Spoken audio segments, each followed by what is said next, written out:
Hello, and thank you for standing by. Welcome to the C3.ai second quarter fiscal year earnings conference call. At this time, all participants are in a listen-only mode. After the speaker presentation, there will be a question-and-answer session. To ask a question during the session, you will need to press star 11 on your telephone. It is now my pleasure to introduce Vice Relations, Ruben Gallegos. Thank you, Andrew, and good afternoon, and welcome to C3.ai's earnings call for the second quarter of fiscal year 2023, which ended on October 31st, 2022. My name is Ruben Gallegos, and I'm the Vice President of Investor Relations. With me on the call today is Tom Siebel, Chairman and Chief Executive Officer, and Juho Parkkinen, Chief Financial Officer. After the market closed today, we issued a press release with details regarding our second quarter results, as well as a supplemental to our results, both of which can be accessed through the Investor Relations section of our website at ir.c3.ai. This call is being webcast, and a replay will be available on our IR website following the conclusion of the call. During today's call, we will make statements related to our business that may be considered forward-looking under federal securities laws. These statements reflect our views only as of today and should not be considered representative of our views as of any subsequent date. We disclaim any obligation to update any forward-looking statements or our outlook. These statements are subject to a variety of risks and uncertainties that could cause actual results to differ materially from expectations. For a further discussion of the material risks and other important factors that could affect our actual results, please refer to our filings with the SEC. All figures will be discussed on a non-GAAP basis unless otherwise noted. Also, during the course of today's call, we will refer to certain non-GAAP financial measures. A reconciliation of GAAP to non-GAAP measures is included in our press release. Finally, at times in our prepared remarks, in response to your questions, we may discuss metrics that are incremental to our usual presentation to give greater insight to the dynamics of our business or quarterly results. Please be advised that we may or may not continue to provide this additional detail in the future. And with that, let me turn the call over to Tom. Thank you, Ruben, and hello, everyone. Thank you for joining us. I'm here with Juho Parkkinen, our Chief Financial Officer, and we are most pleased to share our results for the second quarter of fiscal year 23. Bottom line, it was a solid quarter in which we delivered our stated objectives and met expectations, despite the rocky economic situation and the generally morose condition of the markets. In the last earnings call, we described two strategic initiatives to spur faster growth. One was to recompose our sales team with an emphasis on technical and domain expertise. The second was to shift our pricing model from a subscription-based pricing model to a consumption-based pricing model. I'm happy to report these initiatives have been successfully completed in the second quarter. I will explain these actions in some detail, but first I'll comment on the financial results and some of the successes that we achieved during the quarter. Writ large, the quarter was quite solid. Subscription revenue for the quarter was $59.5 million, an increase of 26% year over year. Operating loss improved 15 points year over year to 24%. We continue to maintain a healthy growth margin of 77%. Customer count grew 16% year over year to 236. Current RPO of $164.5 million was down slightly and consistent with our expectations as we transitioned to a consumption-based pricing model. We ended the quarter with cash reserves of approximately $860 million. The number of completed contracts in the quarter increased to 25, approximately 100% increase year over year. Our average contract value in the second quarter was just over $800,000, down from $19 million a year earlier. This reduction in contract value was a direct result of our new pricing model. We believe the new pricing model will result in a substantially increased number of smaller transactions, providing greater forward visibility into both revenue and bookings. Our new consumption-based pricing model was well received by our customers our prospects, our partners, and by our sales organization. We expect this new model to increase the number of customers with which we engage in any given quarter by an order of magnitude. As these customers continually increase their usage over time, we expect the compound effect on revenue growth to be quite significant. Our customers and prospects find the new consumption-based pricing easier to understand and easier to contract. Our market partners find this new pricing model well aligned with how they price their own services and one that facilitates their successfully selling C3.ai products.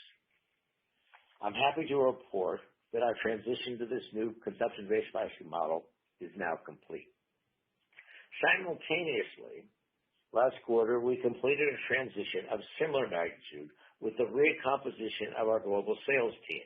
We are now growing a team of highly qualified, well-trained, technologically expert sales professionals who are engaging with prospective customers in selling pilots and expanding production usage with existing customers. There is no question that there is pervasive economic uncertainty in the global business community that continues to provide bookings headwinds. This has been especially significant in the tech markets that are experiencing a bloodbath in equity prices, with significant layoffs at companies including Amazon, Meta, Salesforce, Google, Snap, and many others. I believe this is just the start of what will be a significant tech market correction. Layoffs at established companies will accelerate. The many Series A, B, C, and D companies that are hemorrhaging cash will simply not survive. Just like every other tech recession that we've seen, the human capital at the piece parts companies will be redistributed to those companies that survive. We're confident in our business outlook, especially with the nearly $600 billion addressable market opportunity that we have before us. We continue to invest in our products and in the talent required to meet our goal of building a cash-positive, profitable business that will return to a growth rate of greater than 30% year-over-year within the next 18 months. Our employee base grew last quarter to over 850, a sequential increase of 83, and we continue to hire key engineers, data scientists, sales professionals, and other key roles across the organization. Turning to some of our customer successes in the quarter, Shell has continued to expand their use of our solutions in new areas and has successfully implemented C3.ai sustainability for manufacturing at two of their key offshore platforms in the Gulf of Mexico. We also successfully concluded an ESG trial with Shell that focused on leveraging NLP to generate targeted insights on the rapidly evolving ESG priorities of Shell's key stakeholders. Shell has already addressed and communicated that they are realizing massive economic value annually by deploying our C3.ai applications across the enterprise, upstream, downstream, midstream, renewables. We're just getting started. There's a large and growing pipeline of enterprise AI applications that Shell is building, testing, and deploying using the C3.ai platform. Realizing the strategic value of our partnership and the fulfillment of the digital transformation of one of the largest and most iconic companies in the world. Cargill has continued to expand their use of our solutions in optimizing food production and distribution to meet the dynamic needs of the market and ensuring sustained food value chains in North America, Latin America, Europe, Africa, and Asia. This is a critical mission that has enormous humanitarian ramifications, and we're proud to participate with Cargill in this important mission. Lastly, we're proud to say that we've continued to expand our relationship with the United States Air Force. working closely with them to improve aircraft availability and efficiency of readiness programs of the entire fleet of over 3,700 aircraft. The AI capabilities that we are putting into operation today offer the potential to improve readiness rates by up to 20% and reduce the cost of maintenance by up to $4 billion per year. Let me address our partner ecosystem. In recent weeks, there's been something of a seismic shift in the enterprise AI software space. Traditionally, the primary competition to purchasing C3.ai enterprise applications was for a company to license. So the alternative to purchasing C3 was for a company to license a large number of tools from the hyperscalers, piece parts from providers like Cloudera, Pivotal, Databricks, DataRobot, and then many of the scores of other point solution providers, and then engage in a long and expensive science experiment in an attempt to build a custom enterprise AI platform. No one, to our knowledge, ever succeeded at that. Now, the market is truly changing due to changing and demonstrating an increased desire for production, tried, tested, proven enterprise AI solutions. All of the hyperscalers have acknowledged this within the last few months. Thomas Kurian at Google Cloud was the leader, announcing that GCP would lead in the market, not with piece parts, but with turnkey production enterprise applications from C3.ai. Then last week, Adam Selipsky, CEO of AWS, announced that their customers were now demanding turnkey applications, not toolkits. This was followed the next day by Scott Guthrie, EVP of Microsoft Azure. All announced that their customers were telling them that they no longer wanted toolkits to build applications. They now want functional turnkey AI applications that accrue immediate value. With a growing family of 42 production enterprise C3.ai applications in the market that serve the needs of financial services, utilities, health, manufacturing, defense, intelligence, and other industries, C3.ai is well positioned to capitalize on this now clearly recognized market requirement. We sell with GCP. We sell with Azure. We sell with AWS. We sell with Baker Hughes. We sell with Booz Allen Hamilton, and we are well positioned to help our partners to deliver to their customers the solutions they are demanding. C3.ai and Google Cloud are continuing to jointly invest in industry applications with the launch of 2 new enterprise AI applications last quarter optimized on GCP. Our sales teams are actively co-selling today to over 300 accounts around the world. Last quarter, we closed an expansion with a large transportation company, jointly signed one of the top 50 retailers in the world to license our supply chain applications, and signed several new deals in the financial services and oil and gas industries. Our GCP joint selling activity is quite brisk, and as a result, GCP is our fastest growing installed base. That being said, AWS remains C3.ai's largest installed base, constituting about 56% of our customer base. C3.ai and Microsoft continue to close deals, particularly in the energy and manufacturing sectors. Azure remains our second largest installed base, constituting approximately 27% of our customer base.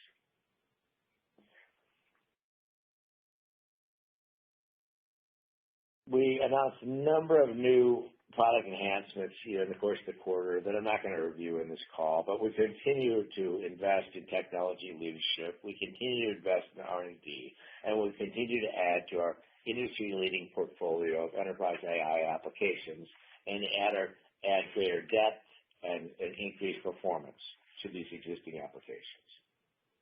Let me talk for a minute about human capital. C3.ai continues to be recognized as a great place to work. In the second quarter, we received over 23,000 job applications. We interviewed over 2,200 of these applicants, and we hired 90. One of the secular changes of this tech downturn is the increased availability of highly trained professionals who are willing to come into the office, roll up their sleeves, and get to work. We have never been more confident with the team that we have and with their ability to execute our strategy. Turning to guidance,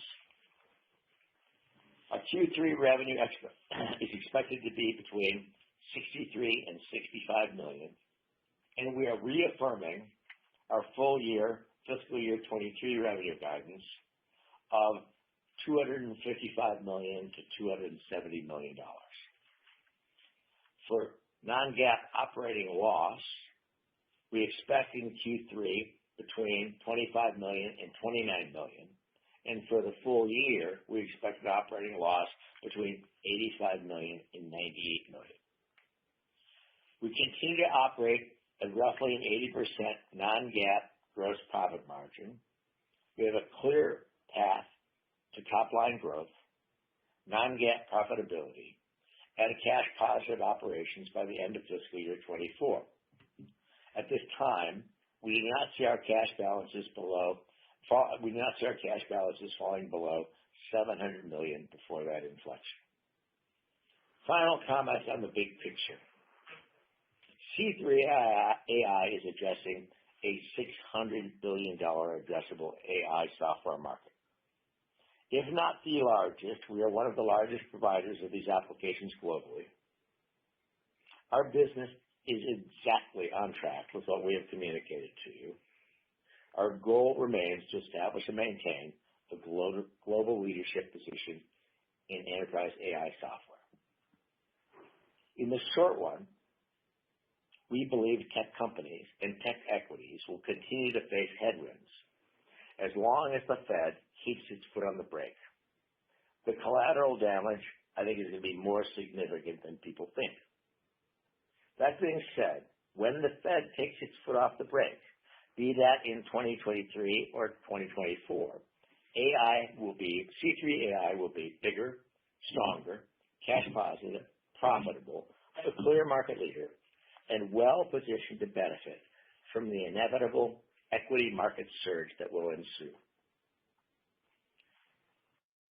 Now let me turn the call over to our CFO, Juho Parkkinen, for a summary of our financials and additional commentary. Juho. Thank you, Tom.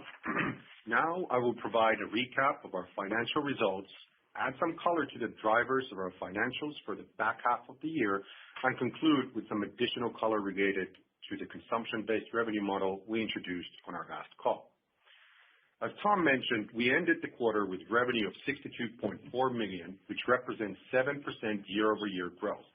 Subscription revenue increased by a solid 26% and was 95% of total revenues. Gross profit increased 5% to 47.8 million, and gross margin decreased 122 basis points to 76.6%. The decline is primarily due to a higher mix of trials and pilots, which carry a higher cost required to ensure customer success during this early phase of engagement. Operating loss of 15 million improved 7.6 million year over year, and operating loss margin also improved from 39% in the prior year to 24% in Q2. Our customer count increased by 16% year over year to 236, and we closed 25 deals during the quarter. It's noteworthy that deals under 1 million grew 157 year over year in Q2. Now turning to RPO and bookings. We reported RPO of 417.3 million, which met our expectations as we continue to convert to consumption-based deals. Current RPO was 164.5 million, down 8% from last year. We continue to see positive trends in bookings diversity outside of oil and gas, particularly in the federal, aero, and defense sectors, which grew sequentially and year over year. Turning to cash flow. Free cash flow for the quarter was an outflow of 77 million. Breaking this down, $23.7 million was for the build-out of our new headquarters. As I have mentioned previously, this will be amortized over the term of the lease and will not have a meaningful impact on our path to profitability. Normalizing for this payment, our adjusted free cash flow was an outflow of $54.3 million. Turning to guidance-related assumptions, as Tom mentioned, we have completed our transition from a subscription-based pricing model to a consumption-based pricing model and are now focused on ramping revenue from consumption-based deals. With respect to gross margin, as the number of pilots ramp in the coming quarters and as the proportion of period revenue is more weighted towards pilots, we expect gross margin percentage to decline. However, consistent with the financial model we shared with you as part of the prior quarter earnings call, we expect the gross margin to increase to historical levels by the same time we expect to reach our initial non-GAAP profitability. Operating margin model and guidance includes our expectations for revenue growth and gross margin impact. Looking at our cash reserves, we have sufficient capacity to execute our plan to invest for growth in the coming quarters. We are well capitalized, having approximately $860 million available.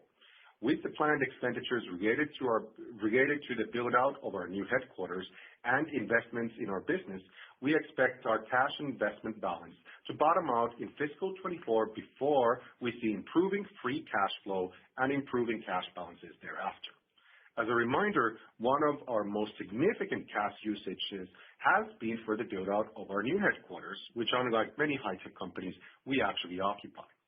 We are on track to achieve positive non-GAAP operating margin in the fourth quarter of the next fiscal year, driven by accelerating revenue growth and improving gross margin. Regarding the transition to consumption-based pricing, as a reminder, we do not require existing customers to move to a consumption-based arrangement. Our customers have been satisfied and are expected to remain in their current contract terms. As such, we expect RPO to decline as our new deals will not require a significant upfront non-cancelable arrangement, but rather a consumption-based usage arrangement. The assumptions we provided last quarter for modeling the consumption-based business remain unchanged. In summary, we are focused on delivering profitable growth to our shareholders, and we continue to expect achieving non-GAAP profitability in the fourth quarter of fiscal 24 while growing the top line in excess of 30%. With these remarks, I would like to open the call up for questions. Operator. Thank you. As a reminder, ladies and gentlemen, to ask a question, you will need to press star 11 on your telephone. Please stand by while we compile the Q&A roster. Our first question comes from the line of Brad Zelnick with Deutsche Bank. Wow, thanks so much, guys. I really appreciate you taking my questions. I guess my first one is either for you, Tom, or for you, Ho. Just, as we think about the plan that you've laid out, and it's nice to see the progress relative to what you told us last quarter, but traditional metrics obviously don't tell the full story. So what's the right metric for us to track the progress quarter to quarter that you're making? What are the milestones that we should be looking for? And maybe can you tell us what metrics do you measure yourselves against internally and hold the sales force accountable to and incentivize them on, so we can just get a sense quarter to quarter? In addition to customers, obviously, they eventually translate to dollars, but any insight there is helpful. And then I've got a follow-up. Thanks. Hi, Brad. It's Tom. I think the bottom line is when we go to this model, we're looking at number of customers, okay? So how many new pilots are we closing every quarter? We'd expect in the outer quarters, this should be an order of magnitude larger than we're doing now. Yep. I think we did, 13 or 15 last quarter in roughly half a quarter. Because we announced the transition to this model about halfway through the quarter, and we did 15 about a half quarter. So it's basically, it's really we're really looking at number of customers, Brad, and then we're looking at how rapidly they grow the use of the products. If in fact we get an order of magnitude more customers and they continue to grow their use as our customers have in the past, and we've modeled this very carefully. We get out there 3, 4, 5 quarters, this revenue line should accelerate pretty dramatically. Right. Brad, just one thing to add to that. So we guided in our original model for the analyst community to expect 5 pilots for the quarter. We actually closed 13, which was a combination of trials and pilots. So we were quite excited about how this kicked off. Thank you for that, Juho. That's helpful. And maybe just one follow-up. Appreciating the accelerated path to profitability, and naturally, just given what's going on in the world, you guys, are in a pretty interesting position for sure. But what would need to happen to get you to positive free cash flow ahead of the fiscal 24 expectation? And maybe can you just clarify for us, is that an exit rate? Is that for the full year? How do we measure that, and what circumstances would maybe cause you to accelerate that? Not that you need to, you got plenty of cash, but I mean, this is clearly the discipline that the world wants to see. Brad, it's simple. We can throw this to be cash positive and profitable, honestly, within 90 days. All I get to do is lay off about 40% of the workforce. Okay. Now, that might make some analysts happy, and it might make some shareholder happy, but it's absolutely not in the best interest of the shareholders, the employees, or the customers. It's all we have to do is basically stop all marketing expenses and lay off 40% of the people. And it's, I don't know whether it's 40% or 50% or 35, but it's, hard stop. It's cash positive and profitable like next quarter. But I don't think that would be responsible, and I don't think it's anybody's interest. But you asked the question, we gave you the answer. You have any further light on that? Only thing, Brad, that the way that we've modeled our past profitability, we feel confident on that, and we stick to it. Got it. So just to clarify the expectation, though, it's for the full year. Is it an exit rate when you say fiscal 24? It's an exit rate at Q4 FY24. Awesome. Gentlemen, thank you so much. Truly appreciate you taking the questions. Thank you, sir. Thank you. And our next question comes from the line of Mike Psychos with Needham & Company. Hey, guys. Thanks for getting me on here. I did want to circle up on some of the customer count dynamics, just because I know that is going to be one of the metrics we're looking at while you guys are going through this transition.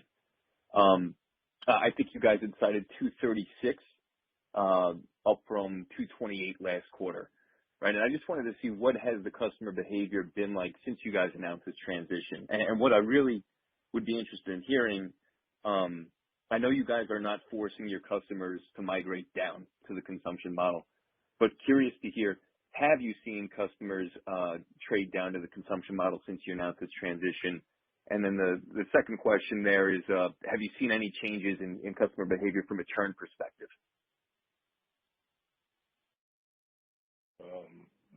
Hi, Mike. It's Tom. No existing customer has requested to convert to the conversion-based pricing, the consumption-based pricing model. Understand that these customers are huge. I mean, you get into Shell, you get into Coke, Baker Hughes. I mean, these are very, very large relationships now, and you can imagine their licensing terms are pretty favorable and unique to them. Have we seen any significant change in customer churn? No. Appreciate the color there. And then for the follow-up, I did want to, I guess, look back at what we had spoken about last quarter with deals getting pushed out, just given the current environment. So specifically, you guys had called out 66 deals last quarter getting pushed. Have you closed any of those deals in the interim? And do we still see a similar order of magnitude for deals getting pushed? Given that you guys have made this transition, are you helping streamline the adoption process for those customers and accelerating those sales cycles? Hi, Mike. It's Juho. Yeah, so we did close some of those deals that were pushed out of last quarter, and like we expected from our revenue guidance, the macroeconomic climate was tougher for the second after Q1, but it has stabilized, and in particular with our new consumption-based pricing, I think our customers and potential new customers are reacting well to that strategy. Got it. It makes a ton of sense, especially when I think about that average contract value declining from call it 19 million to less than $1 million this quarter. So thanks a lot, guys. I'll step back into the queue. Thank you. And our next question comes from the line of Pinjalim Bora with JP Morgan.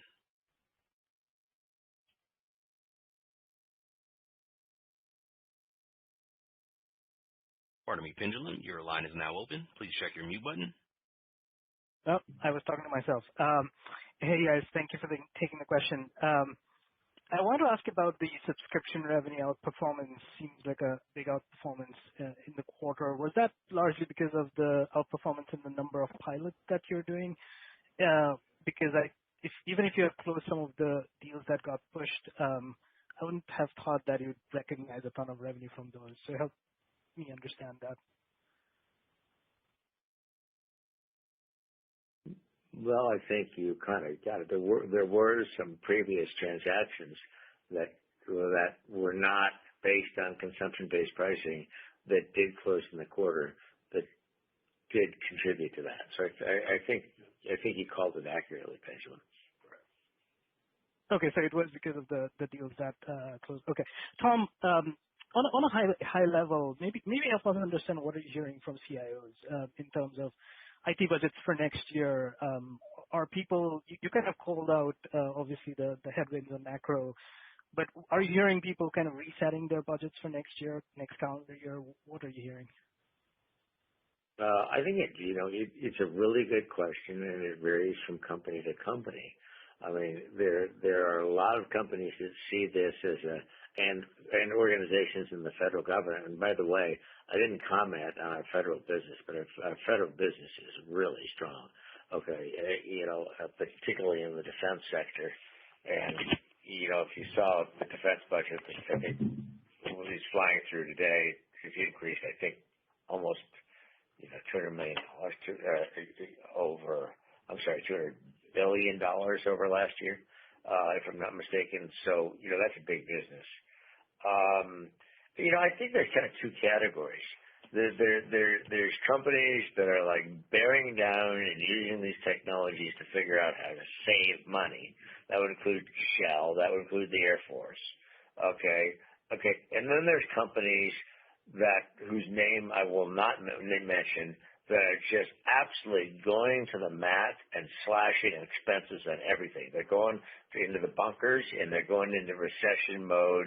And we will see some customer churn from that. Okay, hard stop. Okay, and they're just cutting to the bone. And so there's kind of two classes of companies out there, those who are investing and saving and those who are just kind of going into a knee-jerk, perfectly rational response to a impending significant recession, and then just slashing all costs. And so we see both. And I don't know how long this lasts. You guys are the pros at this, whether it's 12 or 24 months. But when it's over, we're going to still be here, plugging away at it. And but it's you cannot deny that it's it is rocky out there. Yep, understood. Thank you so much for the insights. Thank you. And our next question comes from the line of Patrick Walravens with JMP Securities. Oh, great. Thank you. I want to do a couple sort of financial ones to start with, if that's okay. So gross margin, if I'm looking at it right, non-GAAP was 77, down from 81 last quarter. Is there anything worth noting there? Hi, Pat. It's Juho. The only thing to call out there is that when the trials and pilots, as Tom mentioned on the opening remarks, there is more higher cost in those than the ongoing subscriptions. So as we see increase of pilots and trials even in the coming quarters, we are expecting some pressure on gross margin before it climbs back up to historical levels. Okay. So as I look forward, should I be around this 77 level? I think you should expect a little bit more of a pressure as we increase the pilot as proportion of total deals. And by the time we're back at Q4 FY24, we should be back at these rates and higher. Okay.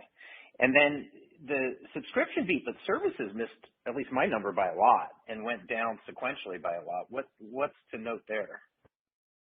Only thing is that the services is a direct result of our transition to these pilots in our new consumption-based pricing model.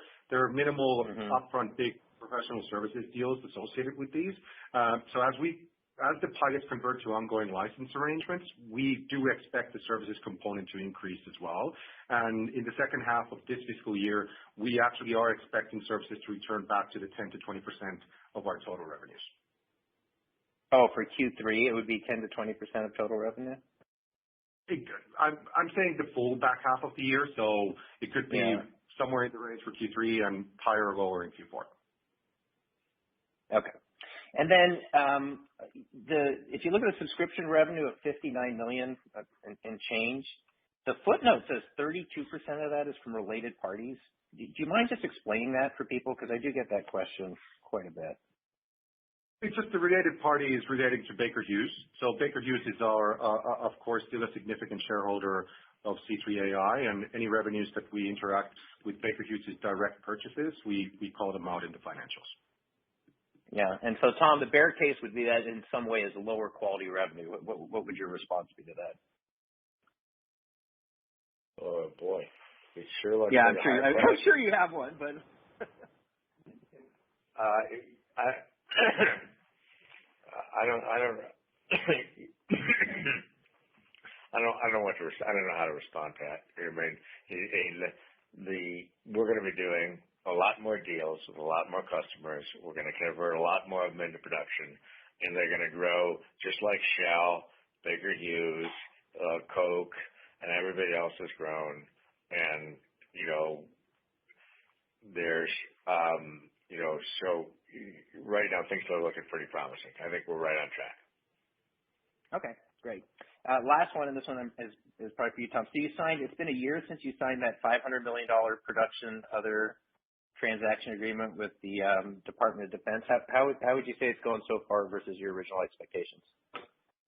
DoD is really big. So I think that year over year, DoD grew by what percent? 100%. Roughly 100%. 100% in terms of bookings. DoD is a real bright point, Pat. You're talking specifically on MDA. The MDA agreement applies to all of DoD, by the way. Okay, and then we have another $100 million agreement with RSO, and we'll announce in this release, but tomorrow morning there should be an announcement about a big partnership that we're doing with Booz Allen Hamilton, okay, in all of the federal government, particularly DoD, but that business is looking strong. All right, great. Thank you very much. Thank you. Thank you. And our next question, Pete Singh with Morgan Stanley. Excellent. Thank you. This is Theo Tune on for Sanjeet. I really just want to touch on sort of the consumption growth that you're seeing, especially with the Ex Machina product. Just if you can sort of provide any color on, one, how you see consumption trending with those customers, and then how you expect that going forward, and maybe sort of related to this environment, how are customers using it maybe differently than they have before? Okay, great. This is Tom, and I would say of the various products that we have in the marketplace today, okay, of which we have, I think, 42 production products, Ex Machina being one of them, okay, we are underperforming on the execution of Ex Machina sales. It is a dramatically superior product to other products that are out there in the marketplace. That being said, it's kind of order of $1,000 thing, okay? And in terms of a unit, okay? And we really haven't put the sales motion together to do that at scale. Now we've taken the objective is to get after it, but I cannot look you in the eye and say that we're hitting that ball over the left field fence, because we're not, okay? And it's a great product. Our customers love it. We have see somebody, we have 3 customers that have much greater consumption. We call it Baker Hughes and Con Ed. Baker Hughes almost and 300% increase. Yeah, 300% increase there. But can I look you in the eye and tell you that we're realizing the potential of that product? That product could be an entire separate company. Okay, our CRM product could be an entire separate company. Our ESG product could be an entire separate company, standalone company. And in all 3 of those, I think we really need to get focused and get going, and we haven't done that yet. So. Okay, that's helpful. That's helpful. I mean, your commentary sounds worse than the 270% consumption increase that you're seeing there. Any colors sort of on what's enabling that increase in consumption? And then 2, how are you in your other products trying to enable similar consumption rates? Is there anything sort of to highlight that you're doing differently there to get to those kind of trends that you're seeing in this product, although you're not highlighting it specifically? Do you want to focus on Ex Machina, or is this about Ex Machina, or is this about our overall products? This is more broadly. Broadly, go ahead, Yoav. So I think let me just kind of add on to that. So for Ex Machina, just what Tom said, we're still very early stages on that. So yes, we see those key customers that started early with us, massive increase in consumption. Yes, we're excited about that. But that entire product is completely in its infancy, and we have high expectations on it. With the other point on other consumption, so remember again, we start these pilots, the consumption deals start with a 6-month pilot, and then it moves into consumption. We started this quarter, so we're not really seeing any consumption until the initial 6-month phases are complete. So that question, and as we start talking about consumption under all the other deals that we do, we'll start reporting and discussing that more detailed probably in Q1 next year. Okay, got it. Thank you. Thank you. Thank you. And our next question comes from the line of Kingsley Crane with Canaccord Genuity. Hi, thanks for fitting me in. So for Tom, looks like there's strong traction in Department of Defense, new and expanded deals with numerous agencies. Imagine the AI Defense Forum was a helpful touch point to close these. So how would you characterize momentum in this sector? And then are these companies embracing the new consumption model, or are they preferring to commit more upfront in the legacy model?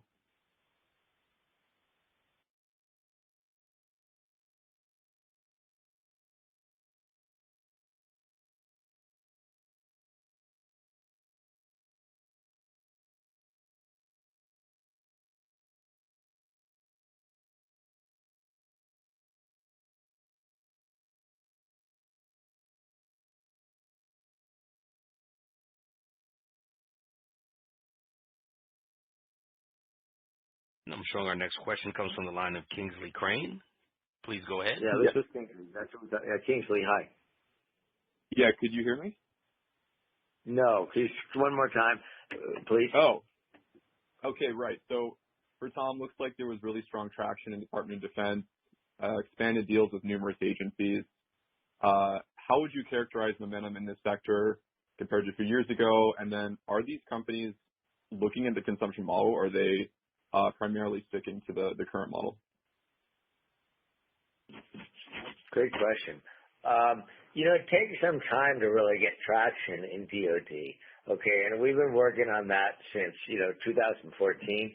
Okay, at the level of the Secretary of the Army and the Secretary of the Air Force and the Joint Chiefs, and we've really been working it hard. I think we have 12 projects, all delivered on time, on budget, to spec.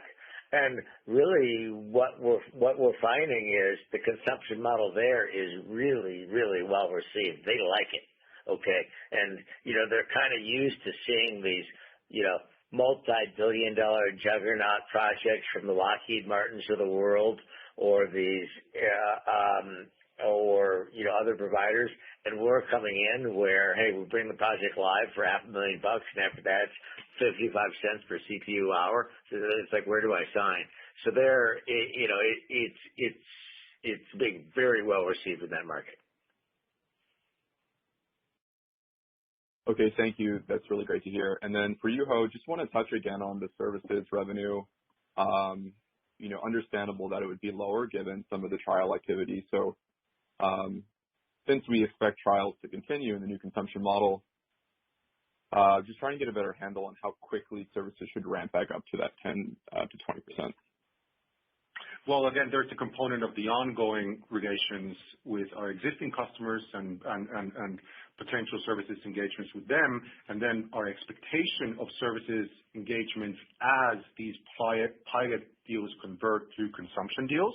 So what I was alluding to earlier to Pat's question, we are expecting services activity in the second half of this year, and then separately in the long-term models, you should expect that as the pilots convert to consumption, there are services deals associated with those as well. Okay, thanks. Very helpful.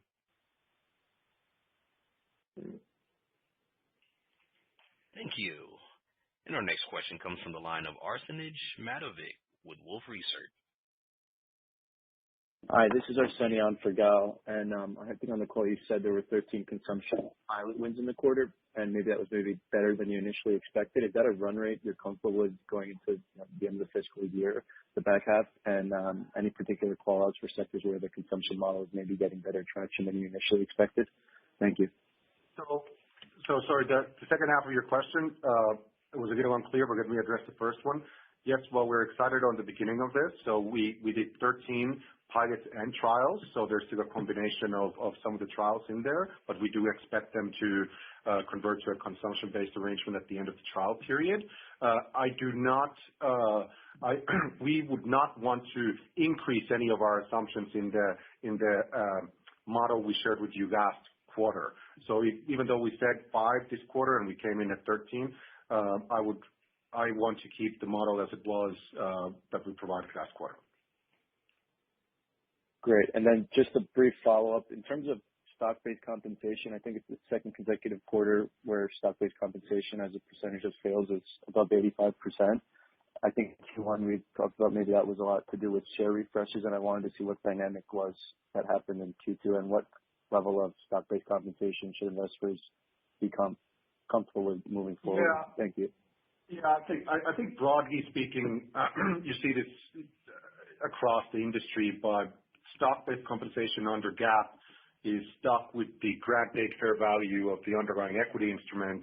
And as you obviously know, the history of the entire tech sector and C3.ai in the last year and a half, we are carrying significant stock-based compensation costs for awards that were granted when the share price was much higher than it is today. So unfortunately, there's nothing we can do about that unless, the underlying employee decides to seek for other opportunities. So for now, until the end of these vesting terms for these awards, we are going to be carrying these pretty high stock-based compensation costs. For value they'll never be realized by the person who was granted the stock option.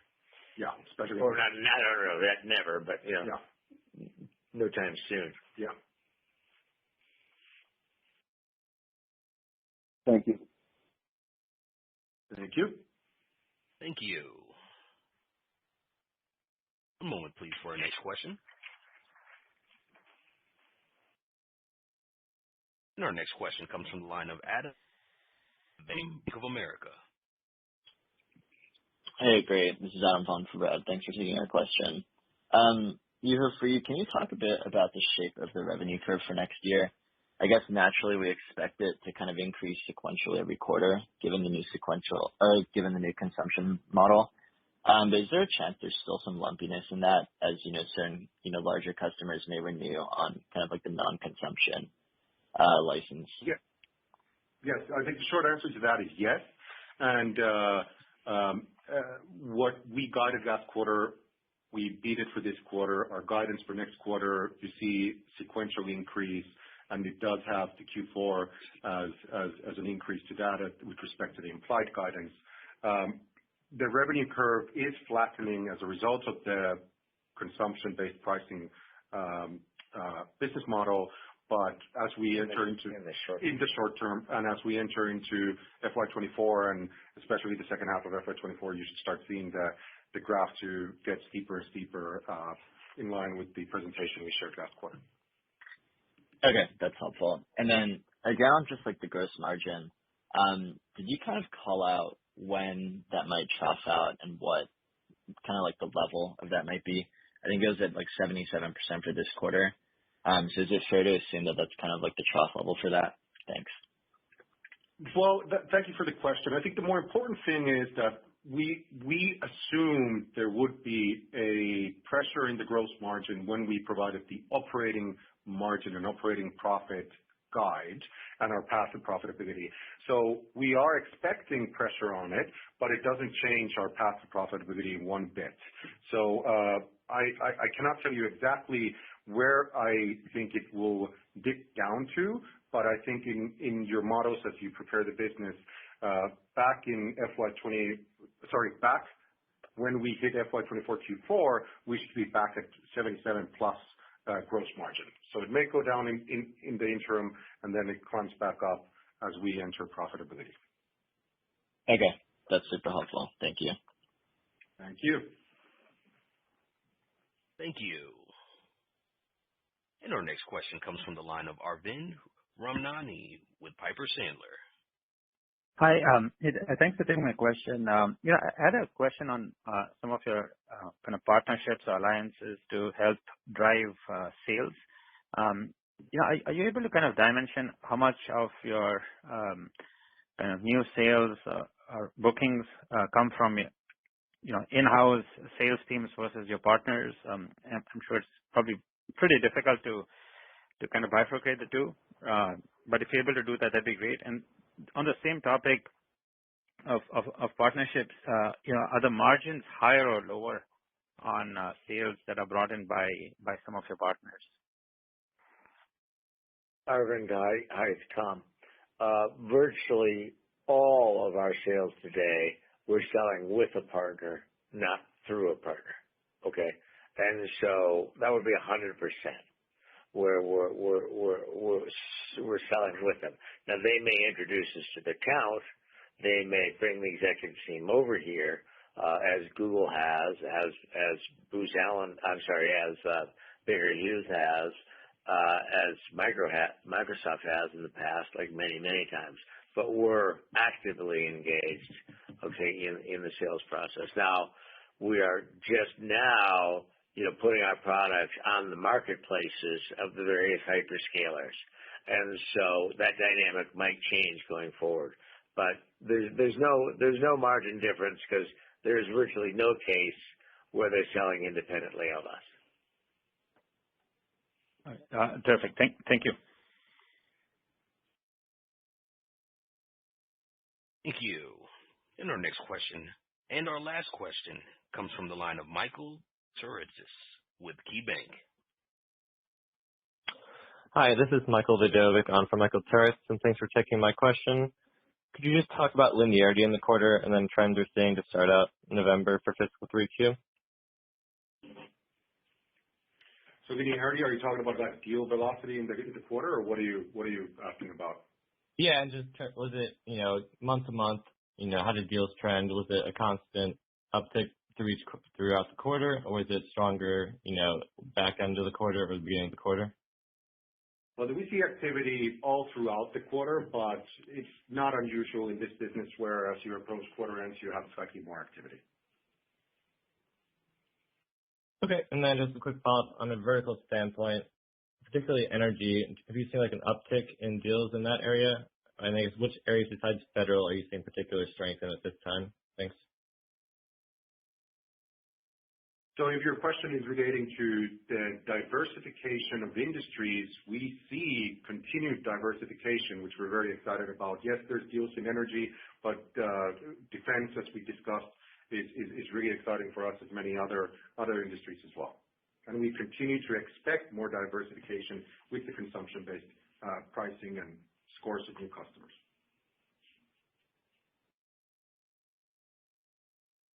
Okay, I guess that was our last question. And gentlemen, thank you for your thoughtful questions, and we appreciate the courtesy of your participating in our call, and we thank you all very much for your time. Ladies and gentlemen, this concludes today's conference call. Thank you for participating, and you may now disconnect.